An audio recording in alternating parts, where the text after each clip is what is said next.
मध्य प्रदेश में अधिकांश जिलों में सूखे का संकट सताने लगा है, क्योंकि हर बार जो बारिश की गतिविधियां अगस्त या 15 अगस्त के आसपास दिखाई देती है वो कई जिलों में आधी भी दिखाई नहीं दे रही है। किसान भाइयों के मन में चिंता की लकीरें खींचती जा रही है, क्योंकि अभी फुरफुर बारिश अधिकांश क्षेत्रों में मध्य प्रदेश के लगभग 85% इलाकों में सिर्फ हल्की ही बारिश दिखाई दी है। ऐसे में सोयाबीन की फसल का जो काम हो तो रहा है, पर आगामी फसल के लिए किसानों के सिर पर एक बार फिर खतरा मंडराने लगा है या चिंता की लकीरें खींचती जा रही है।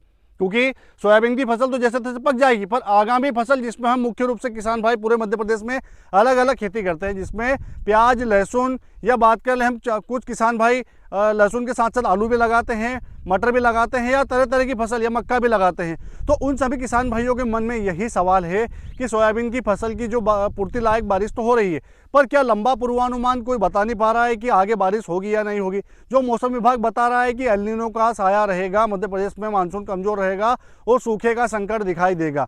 जो लगभग 50 साल पहले सूखे का संकट आया था, वो संकट क्या फिर से दोहराया जाएगा इस बार मौसम विभाग द्वारा या मानसून के द्वारा। तो इन्हीं सभी सवालों का मैं किसान भाइयों आप लोगों के कमेंट्स मुझे हजारों की संख्या में अब आने लगे हैं। क्यों आने लगे? क्योंकि अब मानसून लगभग आधा निकल चुका है। 24 जो जून है मानसून के आगमन की तिथि थी, 24 और 25 में उसने मध्य प्रदेश के लगभग पश्चिम को कवर कर लिया था और दक्षिण के किसी अधिकांश जिलों को कवर कर लिया था। पर जो पूर्व के क्षेत्र है वहाँ जाते आते उसने जो है 30 जून का टाइम भी लगाया था। तो ऐसे में किसान भाइयों के सिर पर चिंता की लकीरें खींचना जायज़ है कि क्योंकि 24 जून को आया हुआ मानसून अब 24 अगस्त होने को आया है, मतलब 2-3 दिन बाद में 24 अगस्त आ जाएगा। तो ऐसे में जुलाई और अगस्त 2 महीने का जो टाइम है वो निकलने को आया है और बारिश की गतिविधियां यदि इंच से देखा जाए तो किसी ज़िले में 12 इंच, किसी ज़िले में 15 इंच, किसी ज़िले में 18 इंच, या पूर्वी ज़िलों की बात कर ले हम किसान भाइयों तो वहाँ पर अच्छी बारिश की गतिविधियाँ दिखाई दी है, इस बात को हम मानते हैं। पर पश्चिम के सिर्फ नीमच के अधिकांश क्षेत्रों में जहाँ पर अभी 3-4 सिस्टम अच्छे निकल गए थे, जो राजस्थान की तरफ गए थे, तो उनमें अच्छी बारिश हुई है। तो वहाँ पर जो दायरा है वर्षा का वो थोड़ा ज़्यादा दिखाई दिया है। अब बात कर लें बड़वानी की या खंडवा खरगोन की, जो कि दक्षिण में है, मध्य प्रदेश के आखिरी बॉर्डर पे आते हैं ये ज़िले और महाराष्ट्र से सटे हुए हैं, और कुछ ज़िले जो गुजरात से सटे हुए हैं जिसमें राजगढ़ है या झाबुआ का कुछ क्षेत्र, इन क्षेत्रों में कुछ ज़्यादा बारिश हुई है, इस चीज़ को मानते भी, क्योंकि 1-2 सिस्टम वहाँ पे निकले भी थे। पर इसका अर्थ ये नहीं है कि जो कागज़ों में दर्शाया गया है, जहाँ मौसम विभाग बोल रहा है कि मध्य प्रदेश में अच्छी बारिश चल रही है, जो पिछले साल का डाटा है बारिश का उसका सिर्फ 13% कम है। वास्तविकता ये है किसान भाइयों, मौसम विभाग भले चाहे कुछ भी बोले, पर मेरे हिसाब से अभी एज अ फार्मर, एक किसान होने के नाते मैं जिस खेत में लगातार रोज़ वीडियो बना रहा हूँ वहाँ पर आज तक मेरे जूते में कीचड़ नहीं लगा है। इसका अर्थ यही है कि अभी मध्य प्रदेश का जो पश्चिम का हिस्सा है, सिर्फ 2-5 जिलों को छोड़कर बाकी का हिस्सा अभी सिर्फ 12 से 15 इंच बारिश ही देख सका है। अच्छी बारिश, नदी नाले तो दूर की बात है, खेतों से अधिकांश जिलों में पानी भी बहकर बाहर नहीं गया। ये भी एक कड़वा सत्य है। आप कमेंट में मुझे ज़रूर लिखिएगा कि क्या ये जो संभावनाएं मैंने बताई है ये आपके ज़िले में लागू होती है या नहीं होती। क्या आपके ज़िले में जो मौसम विभाग बोल रहा है या सरकारी कागज़ बोल रहे हैं कि अच्छी बारिश हो गई है, उसके विषय में आप क्या बोलते हैं, आप क्या सोचते हैं, वो मुझे कमेंट में आप ज़रूर लिखिएगा कि आपके यहाँ पर सामान्य बारिश हो गई या नदी नाले निकल गए। मैं आपके कमेंट्स सारे पढ़ूँगा फ्री होकर। ये बात यहीं ख़त्म करते हैं और बात करें मौसम की। किसान भाइयों, आप लोगों के मन में जो सवाल पैदा हो रहे हैं, समुद्र की लहरों की तरह जो उछाल मार रहे हैं, उनका जवाब देने के लिए मैंने आज लंबा पूर्वानुमान का वीडियो बनाया है। आप सबसे पहले तो निवेदन करूंगा कि चैनल पर यदि आप पहली बार देख रहे हैं वीडियो को तो चैनल को सब्सक्राइब कर लीजिए, क्योंकि मौसम में जो उलटफेर होता है या जो मानसून में उलटफेर होता है उसकी सटीकता से रिपोर्ट आप सभी किसान भाइयों के सामने पेश करने का हर बार प्रयास करता हूँ। ऐसे में कुछ किसान भाइयों की नाराज़गी भी होती है कि आप झूठ बोल रहे हो, बारिश बता रहे हो, बारिश हो नहीं रही है। इस चीज़ को किसान भाइयों मैं मानता भी हूं दिल से कि आपके प्रश्न जो आप कर रहे हैं या जो आप उत्तर लिख रहे हैं, टिप्पणियां लिख रहे हैं, वो सही होगी, क्योंकि मानसून ही खंड तरीके से आया है तो सभी दूर बारिश करना या सभी दूर बारिश होना असंभव है। क्योंकि टुकड़ों में, जैसे मैंने बात कर ली, नीमच में अधिकांश क्षेत्रों में भारी बारिश हुई है। अब 2-5 गांव के किसान जो वीडियो देखते हैं वो तो कमेंट करेंगे कि आपने बारिश बताई थी, बारिश हुई नहीं। भले ही वो नीमच के 85% भागों में, 90% भागों में हो गई हो। यही गतिविधियां खंडवा खरगोन, जो कि मोस्ट सबसे ज़्यादा बारिश की गतिविधियां इस साल जिसने देखी है, सबसे ज़्यादा बारिश हुई है, वो ये 2 ज़िले हैं, नीमच और खंडवा और खरगोन। इन 2 ज़िलों में बहुत ज़्यादा बारिश हुई है। पर यहाँ पर भी किसान भाई लिखते हैं कुछ कि आप झूठ बोल रहे हो, आपने भारी बारिश बताई है, यहाँ पर तो सूखा पड़ा हुआ है। बाकी का जो खंडवा खरगोन का क्षेत्र क्षेत्र है वो भारी बारिश देख चुका है, वो आप कमेंट में जरूर लिखिएगा जिनके यहाँ भारी बारिश हो गई है। तो ये प्रकृति का चैलेंज है किसान भाइयों, और चैलेंज को मैं स्वीकार करता हूँ। आपके यहाँ बारिश नहीं हुई उसको भी मैं स्वीकार करता हूँ कि प्रकृति नहीं चाह रही है कि सभी दूर एक समान बारिश हो। इसमें किसी भी विश्लेषणकर्ता को जिम्मेदार ठहराना कतई उचित नहीं है, क्योंकि सिर्फ बादलों को देखकर ही अंदाज़ा लगाया जा सकता है कि बारिश की गतिविधियाँ आने वाली है, जो कि सैटेलाइट में दिखता है। पर अब ऐसा तो है नहीं कि बंगाल की खाड़ी में हम लोगों ने घर बना लिया है और यहाँ से तूफान उठा है तो हम दौड़ के आएंगे और वीडियो बना देंगे कि आ रहा है मध्य प्रदेश में बारिश करेगा।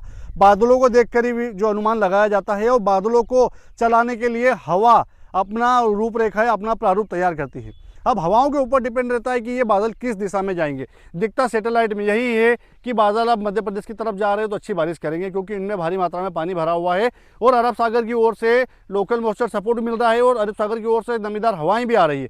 तो ऐसे में पूर्वानुमान फेल होना कोई बड़ी बात नहीं है, क्योंकि हम भगवान नहीं हैं। फिर भी आप लोगों ने लाखों की संख्या में इतना प्रेम दिया सोशल मीडिया पर, चाहे फेसबुक, इंस्टाग्राम, यूट्यूब, या फेसबुक के 2 चैनल है मेरे मौसम की बात दरबार के साथ, उस पर भी मैं डालता रहता हूँ।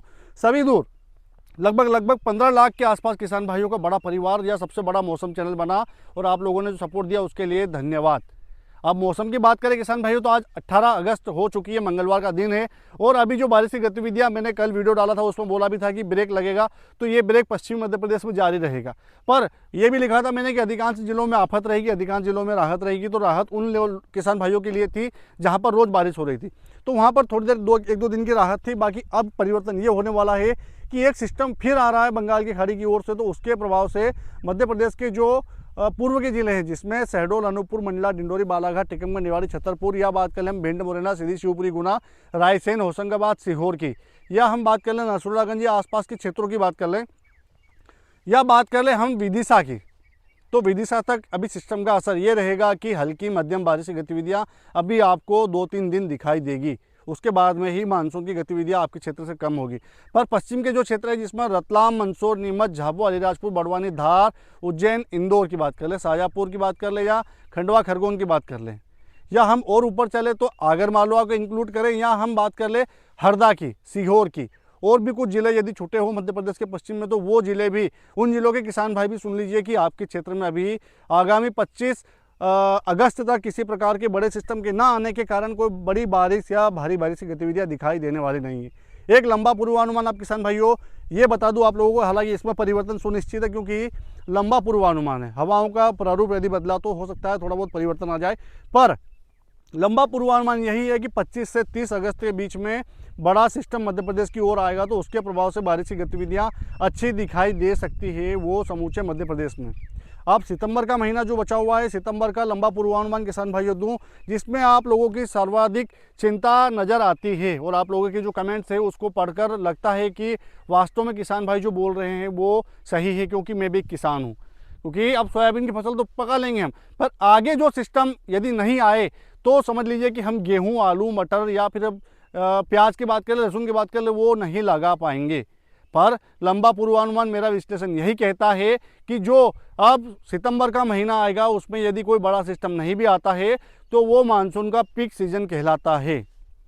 पीक सीजन होने के नाते बंगाल की खाड़ी, अरब सागर दोनों आखिरी में जिस प्रकार से दिया फड़फड़ाता है तेल खत्म होने के बाद में, ऐसे फड़फड़ाएंगे और अच्छी बारिश आपके क्षेत्र में करेंगे। ये एक लंबा पूर्वानुमान मुझे दिखाई दे रहा है। इसमें बंगाल की खाड़ी, अरब सागर और हिंद महासागर तीनों का रोल रहेगा। तीनों अपने अपने तरीके से बारिश करवाएंगे, पर बारिश जरूर करवाएंगे। अभी आपके यहाँ पर जो नदी, नाले, तालाब खाली पड़े हुए हैं, ये जल्द ही भराने की जो गतिविधियां है वो सितंबर के पहले सप्ताह से ही दिखाई देगी। कुछ जिलों में हो सकता है 25 से 30 अगस्त के बीच में अच्छी बारिश हो जाए और नदी नालों में जो खाली पड़े हुए हैं उनकी पूर्ति हो जाए। ये किसान भाइयों फिर मैं बोल रहा हूँ, लंबा पूर्वानुमान थोड़ा सा चेंज हो सकता है, पर 90% तो संभावना यही दिखाई दे रही है कि जो सितंबर का महीना पूरा बचा हुआ है, 1 सितंबर से 30 सितंबर तक का जो मानसून का टाइम पीरियड है, जिसमें मानसून की गतिविधियां कहलाती है बारिश में, तो ये बारिश अच्छा करने लायक जो सिस्टम बड़े बड़े लेकर आएगा और अच्छी बारिश की गतिविधियाँ मध्य प्रदेश में दिखाई देगी। लगभग जो पश्चिम के मध्य प्रदेश के, जहाँ पर लगभग 95% एरिया नदी, नाले, तालाब देख नहीं पाए हैं, अच्छी तरह से बारिश नहीं हुई है, तो उन क्षेत्रों में भी संभावना यही दिखाई दे रही है कि आपको 1 से 30 सितंबर के बीच में अच्छी बारिश की गतिविधियां दिखाई देने वाली है। निवेदन करूंगा, जानकारी किसान भाइयों तक जरूर भेजिएगा और चैनल पर आप पहली बार वीडियो देख रहे हैं तो चैनल को सब्सक्राइब करना ना भूलिएगा। कमेंट में आप अपने क्षेत्र में कितनी बारिश हुई है अनुमानित वो ज़रूर बताइएगा, और आगे आप कौन सी फसल लगाने वाले हैं सोयाबीन काटने के बाद में वो भी मुझे कमेंट में आप ज़रूर लिखिएगा। जय श्री राम।